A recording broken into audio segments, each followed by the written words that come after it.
मेरा नाम प्रोफेसर जावेद अकरम है। मैं वाइस चांसलर हूँ यूनिवर्सिटी ऑफ हेल्थ साइंसेज़ का और प्रेसिडेंट हूँ Pakistan society of internal medicine का।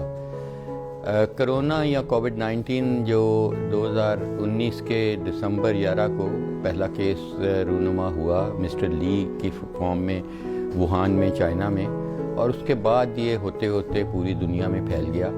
और ये लाखों जानें जा चुकी हैं इसमें और करोड़ों लोग इसमें मुब्तला हो चुके हैं। और बहुत सारे लोग चाहे वो बच भी गए लेकिन उनके फेफड़े इतने डैमेज हो गए कि वो अब चलने फिरने से भी माजूर हैं। और मैं समझता हूँ कि ये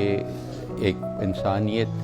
की हिस्ट्री में बहुत बड़ा अलमिया है ये कोविड-19। हमने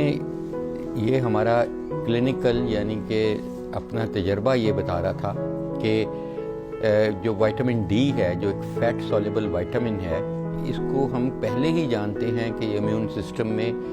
मास्टर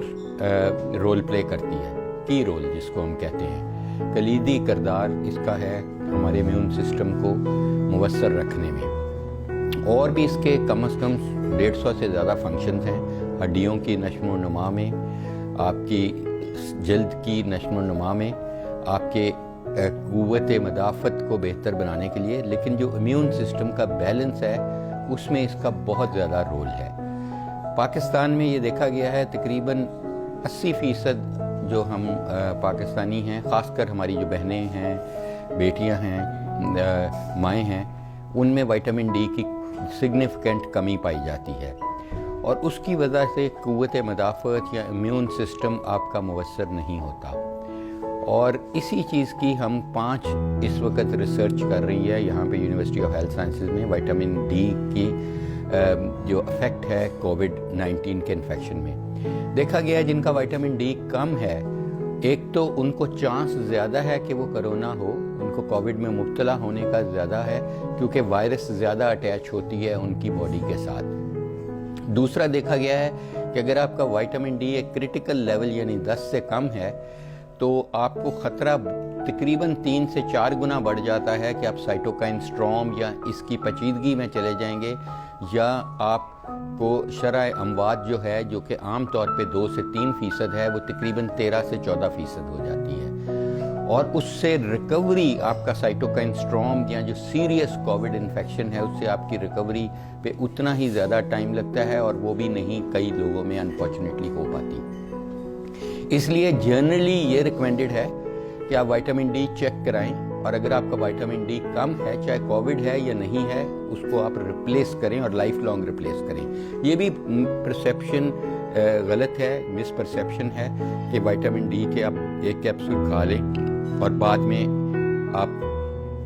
जो मर्ज़ी कर लें कि इसको दोबारा नहीं चेक करें, ऐसा नहीं है। विटामिन डी की रिप्लेसमेंट आपको लाइफ लॉन्ग रिप्लेसमेंट है। और अगर आप विटामिन डी का टेस्ट नहीं कराना चाहते या नहीं करा सकते पैसों की वजह से, या आप ऐसी जगह पे हैं कि नहीं करा सकते, तो हमारी आजकल रिकमेंडेशन ये है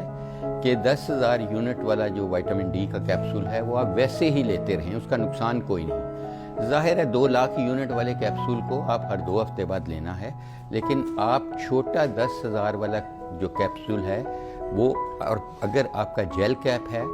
सॉफ्ट जेल में है, तो वो ज़्यादा बेहतर है, उसकी एब्जॉर्प्शन ज़्यादा बेहतर है। या आप इसका टीके को तोड़ के कम से कम 10,000 यूनिट डेली भी लें, तो ये जब कोविड का जो सिलसिला चल रहा है, जब तक ये 2-3 साल तक चलेगा, अगर आप ये लेते रहेंगे आपकी क़ुव्वत मदाफ़त बहुत बेहतर होगी, आपको कोरोना होने का चांस कम होगा, और अगर कोरोना होता है तो उससे आपके रिकवरी के चांसेस कई गुना बढ़ जाएंगे और बगैर किसी पेचीदगी के रिकवरी होने के चांसेस बहुत बढ़ जाएंगे। तो मैं समझता हूँ कि इस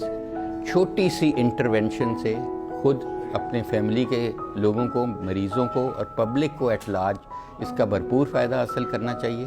क्योंकि ये बड़ी इकनॉमिकल इंटरवेंशन है, कॉस्ट इफ़ेक्टिव इंटरवेंशन है और ये हज़ारों ज़िंदगियाँ इससे बचाई जा सकती हैं, स्पेशली ऐसे मुल्क में जहाँ विटामिन डी की वैसे ही जेनेटिकली हमारी बहुत कमी है, क्योंकि इसकी अब्जॉर्प्शन और प्रोटीन्स का मामला है। तो इसलिए यहाँ पे इसकी सप्लीमेंटेशन लेना इंतहाई मुफीद है, वैसे भी मुफीद है, लेकिन कोविड के दिनों में तो बहुत ज़्यादा इसकी अहमियत बढ़ जाती है।